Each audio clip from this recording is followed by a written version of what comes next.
buen día para todos. Mi nombre es Daniela Marín, residente de segundo año de anestesiología de la Universidad de Caldas, y hoy vamos a hablar de un tema muy interesante que es la anestesia para masas mediastinales. Para empezar, traje un caso clínico que básicamente trata como de abordar un paciente que puede ser frecuente en nuestro quehacer pues, anestesiológico y que nos servirá entonces como ejemplo para ir desglosando más o menos cómo puede ser su abordaje. Vamos a hablar de consideraciones anatomofisiológicas, considerando pues la relación que hay con los diferentes compartimientos del mediastino, qué ayudas diagnósticas nos serán útiles en estos casos, cómo deberíamos abordar toda la parte del manejo de la vía aérea, las consideraciones anestésicas y finalmente unas conclusiones. Entonces, dentro de esta historia clínica, se trata entonces de una femenina de 69 años que como antecedentes patológicos presentaba hipertensión arterial, dislipidemia, obesidad. Según pues, la historia se interroga sobre una cardiopatía isquémica y al momento del ingreso estaba en manejo con metoprolol, losartán, furosemida y rosuvastatina. El motivo de consulta entonces de nuestra paciente es que manifestaba: tengo una masa en el cuello y me ahogo. Y en su enfermedad actual, entonces nos cuenta que presenta 10 días de evolución de presencia de masa en región cervical derecha y un aumento progresivo asociado a disnea y disfagia. Niega otros síntomas como fiebre, trauma o síntomas constitucionales. Indica que hace un mes tuvo un procedimiento odontológico en el molar derecho y cuando le hacemos el examen físico completo, entonces se evidencia un trabajo respiratorio marcado, una paciente polimnéica con disnea marcada y masa en la región cervical derecha. En los signos vitales, entonces una presión arterial de 90 a 60, una frecuencia cardíaca de 100 latidos por minuto, saturando 82% al ambiente y afebril. En el servicio de urgencia solicitan entonces un ataque de cuello y tórax que evidencia una lesión heterogénea que se siente desde el mediastino superior, generando efecto compresivo extrínseco sobre la tráquea con disminución del lumen y desplazamiento contralateral. Entonces, ese es como el diagnóstico o los hallazgos pues, relevantes en esta tomografía que se las quise traer.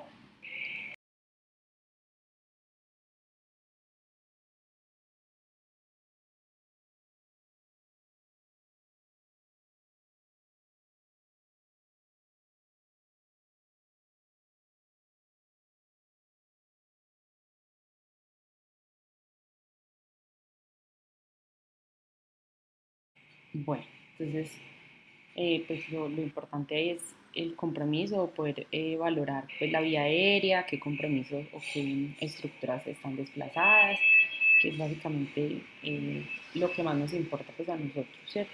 Pero pues también otros hallazgos relevantes, unos infiltrados pulmonares. Bueno, uno ya haría como una evaluación así, a grosso modo, de las cosas más relevantes que nos pueden aportar esta tomografía, pero eso también lo vamos a ir pues como valorando más adelante, pero sí quería que tuvieran la imagen de cómo ingresó entonces la paciente.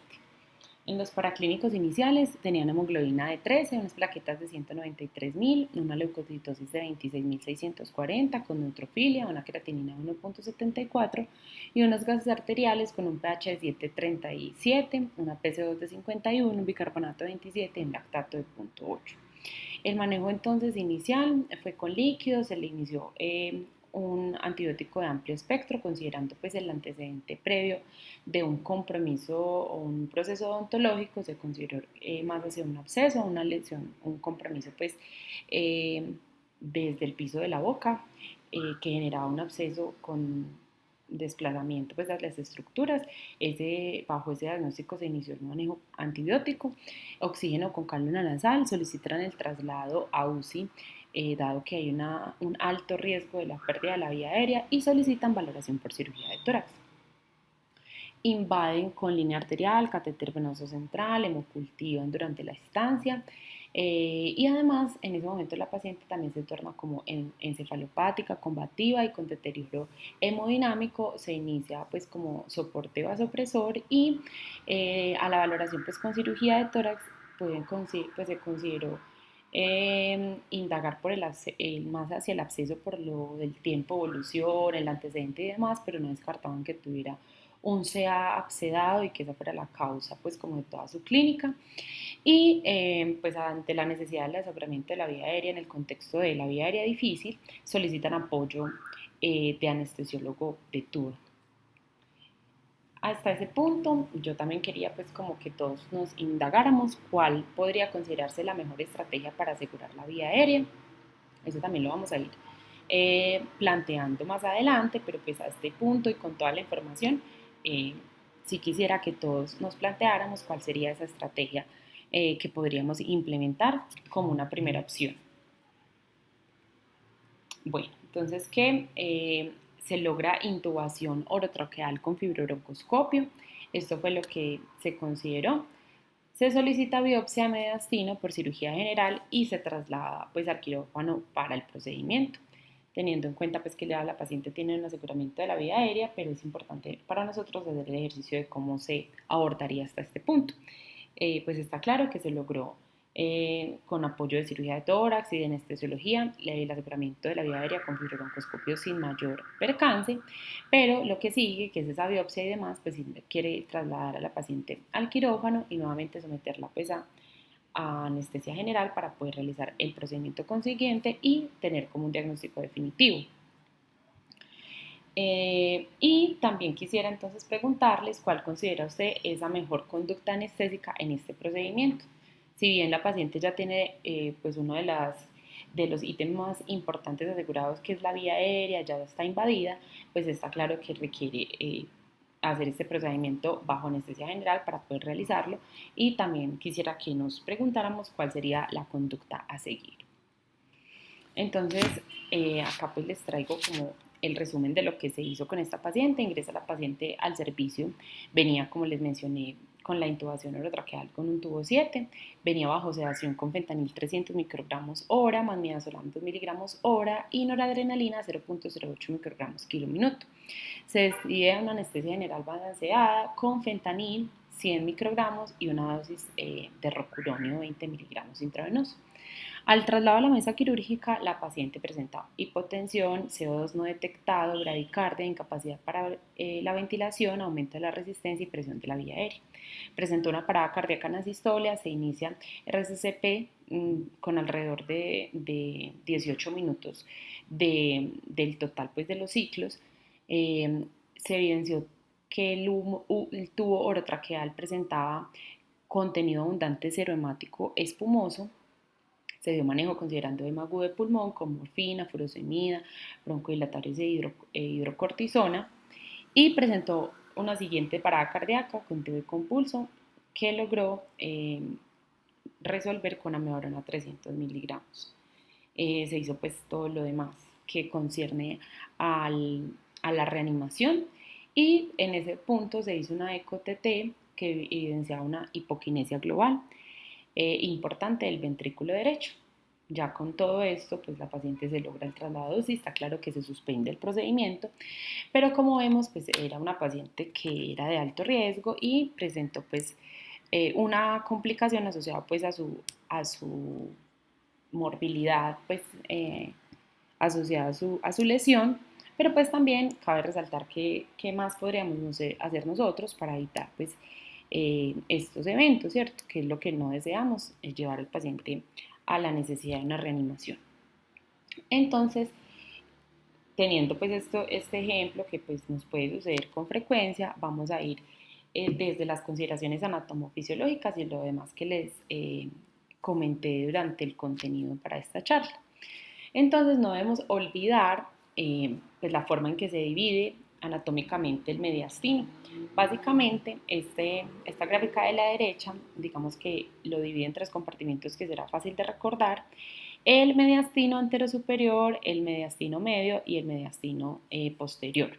Digamos que también para efectos prácticos y académicos también se puede, digamos, dividir en la parte superior y anterior, pero básicamente engloba lo mismo, y es necesario pues comprender las estructuras tan importantes que alberga cada uno, desde el compartimento superior, con esta porción de la tráquea, el callado aórtico, todas los diferentes vasos importantes hacia este nivel y pues toda esta zona que hace parte del compartimento anterior.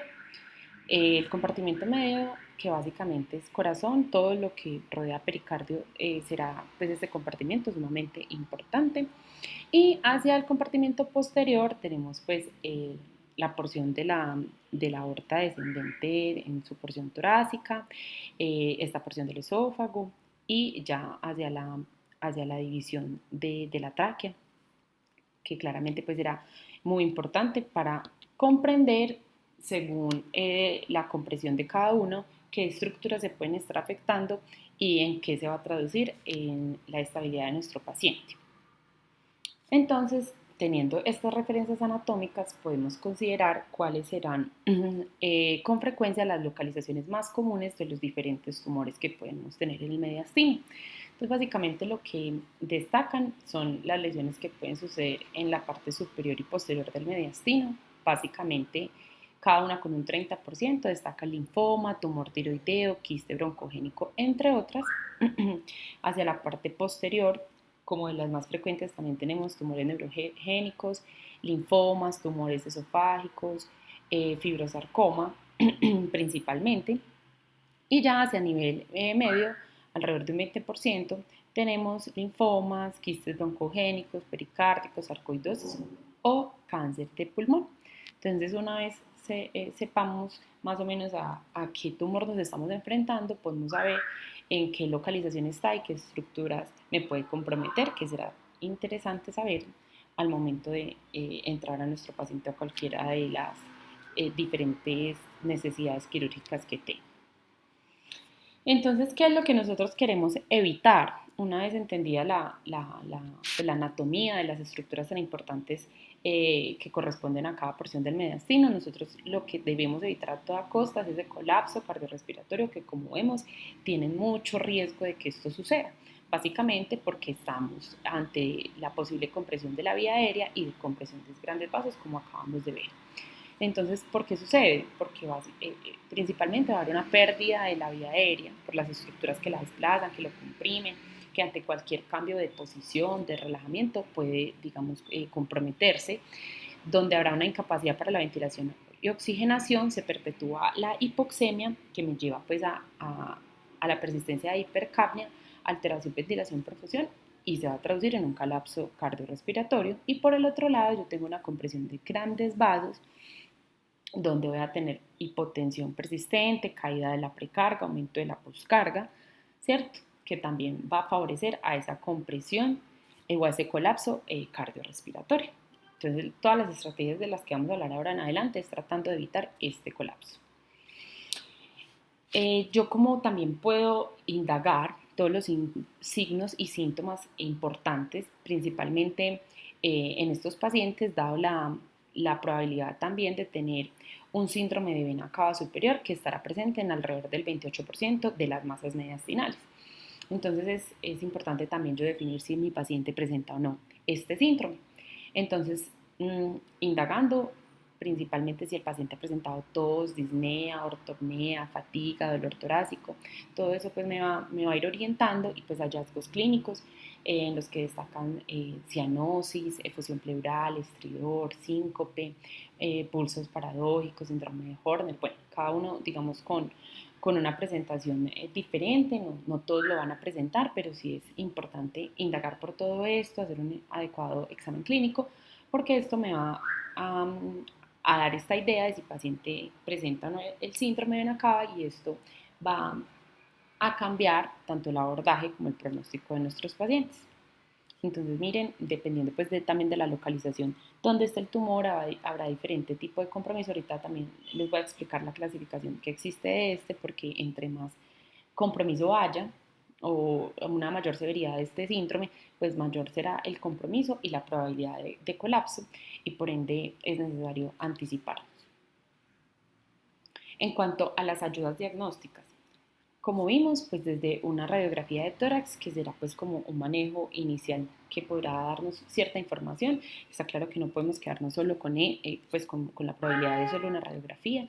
Lo ideal es poder tener una tomografía, dado que esto me va a garantizar que yo pueda identificar adecuadamente la localización del tumor, de la masa que me está generando compresión, poder definir el tamaño, la compresión de estructuras adyacentes, por lo que les mencioné ahora, y cómo está la permeabilidad de esa luz traqueal, porque para nuestro abordaje será esencial, y pues todo lo que concierne a los dispositivos que usaré para la vía aérea.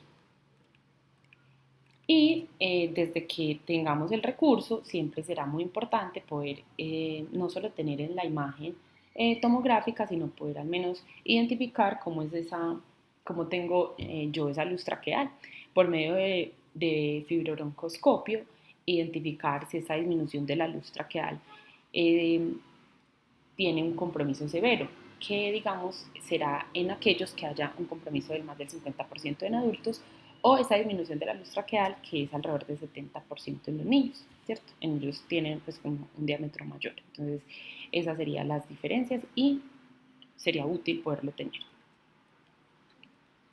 ¿Qué otras ayudas diagnósticas serán las que nos podrán aportar información, nos podrán ayudar a estratificar el riesgo y demás? Dentro de estas tenemos ecocardiografía transtorácica, porque me ayuda a mirar la estructura y función cardíaca, estratificación del riesgo, qué tan comprometido está la FEBI, todo esto también pues me da idea de cómo planear mi inducción y mantenimiento.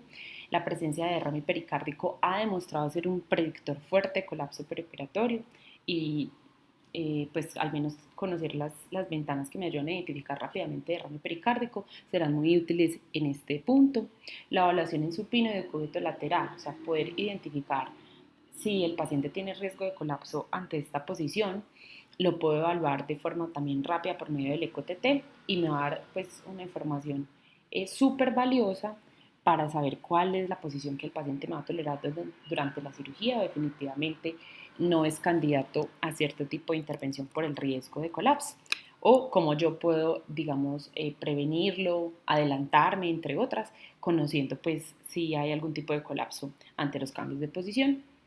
Y finalmente la ecocardiografía transesofágica, que cada vez, pues, según la literatura se recomienda más. Está claro que requiere un entrenamiento, requiere el recurso, requiere que el equipo esté disponible, entre otras, no siempre se logrará, pero pues sí se menciona que poder hacer esta valoración continua me puede identificar invasión de cavidades y de vena cava, y que será útil también para el abordaje inclusive quirúrgico. Sin embargo, pues teniendo en cuenta las limitaciones que podremos tener en nuestro medio. Otra cosa interesante u otras ayudas presentes en estos casos serán entonces todas las pruebas o test de función pulmonar que previamente se mencionado como necesarias para estos casos. ¿Qué estudios hay? Encontré varios en donde tratan pues como de comparar si hay algún tipo de, de asociación, o si yo puedo con estos estudios o estas ayudas de función pulmonar prever cómo serán los desenlaces de mi paciente. Y básicamente este que les traigo es una asociación de las test de espirometría preoperatoria con pues la relación que exista, la asociación que hay con las complicaciones posoperatorias en pacientes de resección de masa mediastinal.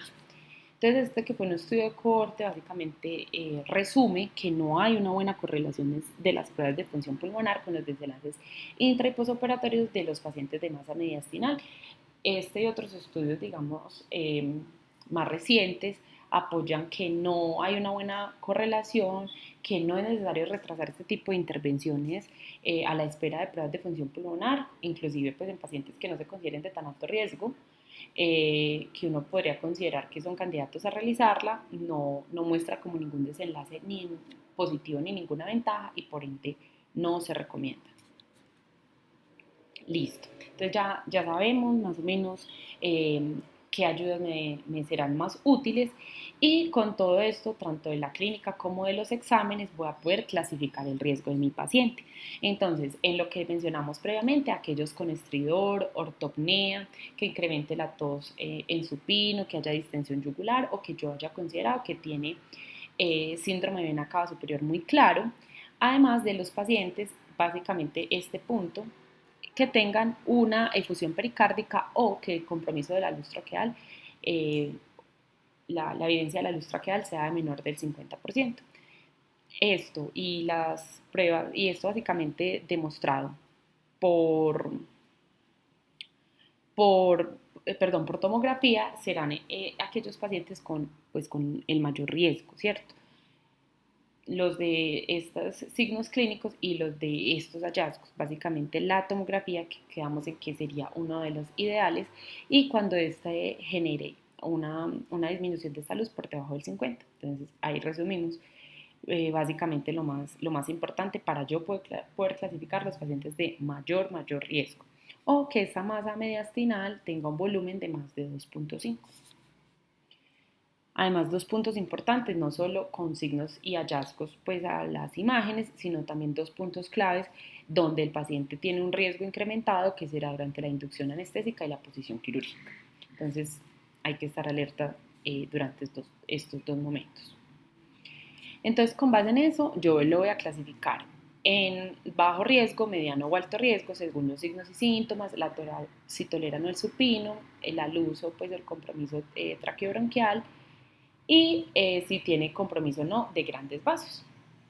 Y como ya les mencioné ahorita, aquel que tenga cianosis, ortoapnea, astridor, síndrome de vena cava, no tolere el supino, ese diámetro tenga un compromiso de más del 50%, o que tenga efusión pericárdica, taponamiento cardíaco, pues claramente eso será un paciente de altísimo riesgo. Y los demás pues se encajarían en el bajo, que no tenga ninguna de estas características. Y el de riesgo moderado será el que tenga los signos o tenga algún tipo de disconfort durante el supino, tenga compromiso de luz traqueal pero no sea de más del 50%, y que sí tenga algún tipo de desplazamiento pero sin taponamiento de los grandes vasos, pues no haya taponamiento o efusión pericárdica, serán entonces los de riesgo moderado. Y esto me va a servir para yo poder identificar qué voy a hacer en cada una de estas categorías. En cuanto al abordaje quirúrgico, siempre pues tener un muy buen equipo, muy buena comunicación con mi equipo quirúrgico, con el cirujano, cómo será el abordaje, qué es lo que se piensa hacer, cómo pensamos, por ejemplo, en este caso, tomar la biopsia. Casi siempre se hace por tracoscopia o por mediastinoscopia, entonces eso será muy clave de nosotros entender, dado que, como vimos ahora, los diferentes dispositivos que se utilizan pueden favorecer un mayor compromiso ya hemodinámico del que tenemos. Las posiciones, por ejemplo, pueden cambiar la hemodinámica y favorecer al colapso. Miren que nuestro paciente al realizar el traslado hacia la mesa quirúrgica fue que colapsó. Entonces, esto es muy clave tenerlo en cuenta, cómo vamos a mover el paciente, cuál será la posición ideal y qué dispositivo se utilizará para el abordaje, porque esto también puede comprometer toda la función hemodinámica. Y pues, como vimos al principio, todo lo vamos a hacer evitando el colapso, y una comunicación desde el inicio pues nos va a ayudar a entender cómo está nuestro paciente y qué podemos hacer para limitar pues esa morbimortalidad asociada. Vamos ya entrando a las consideraciones anestésicas. Entonces, vamos a dividirla de acá, desde la preanestésica, que será sumamente importante, posterior la inducción de la vía aérea, el rol del ECMO en estos casos y cómo manejar estas crisis. Entonces empezamos con la parte preanestésica, desde una valoración muy completa, poder identificar ante qué vía aérea estamos y cómo será el abordaje del mismo, siempre en este tipo de posiciones, y tratando pues de tener todos los dispositivos al alcance, al igual que sangre, ya sangre en la sala. En este tipo de abordajes, y más en pacientes tan complejos como estos, yo debo tener sangre o los hemoderivados necesarios para este tipo de cirugías que se consideran de alto riesgo. En cuanto a la monitoría, vamos a considerar entrar al menos con 2 accesos venosos periféricos en caso de que yo ya considere que tengo un síndrome de vena cava superior y que es bastante marcado, como lo vamos a ver ahora.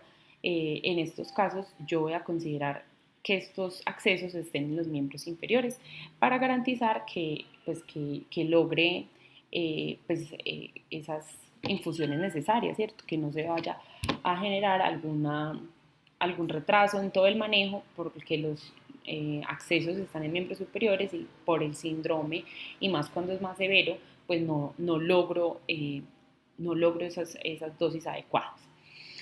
Cuando consideramos la posibilidad de un catéter venoso central, siempre y cuando pues se evalúe la inestabilidad del compromiso hemodinámico.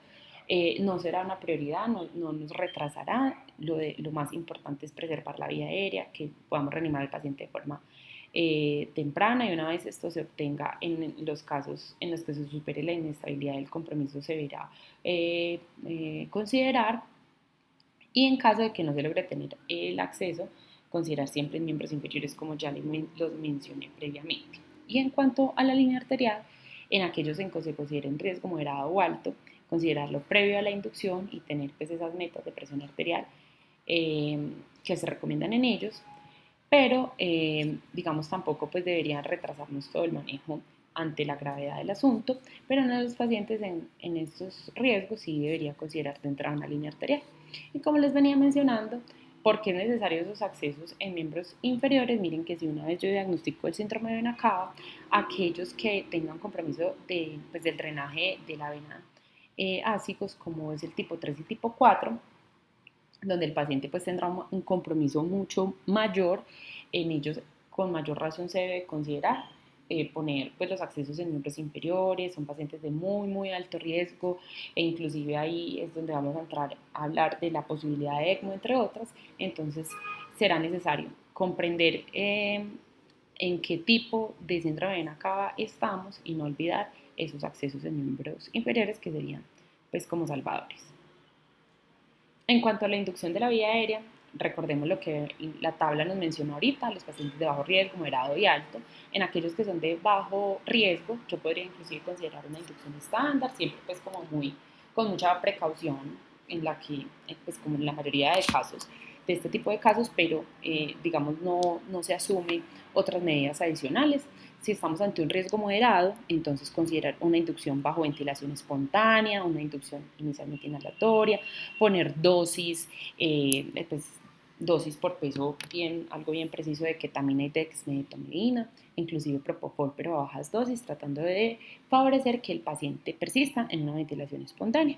Y en aquel de alto riesgo, según la clasificación que vimos ahora, entonces considerar una intubación despierta, anestesia regional en la medida de lo posible, maceración, y considerar un bypass cardiopulmonar. Pues está claro que en estos casos de intubación despierta requiere la colaboración del paciente, y pues todo lo demás que correspondería pues a la anestesia general, una vez yo logre pues la inducción, asegurar la vía aérea y todo lo demás. Pero en estos pacientes siempre considerar que debe ser pues realizado en una institución que tenga todos los recursos, donde inclusive pues haya disponibilidad de ECMO y de todo lo demás necesario para, pues como para salvaguardar eh, la, la vida del paciente, ya que de entrada pues tiene un riesgo superior.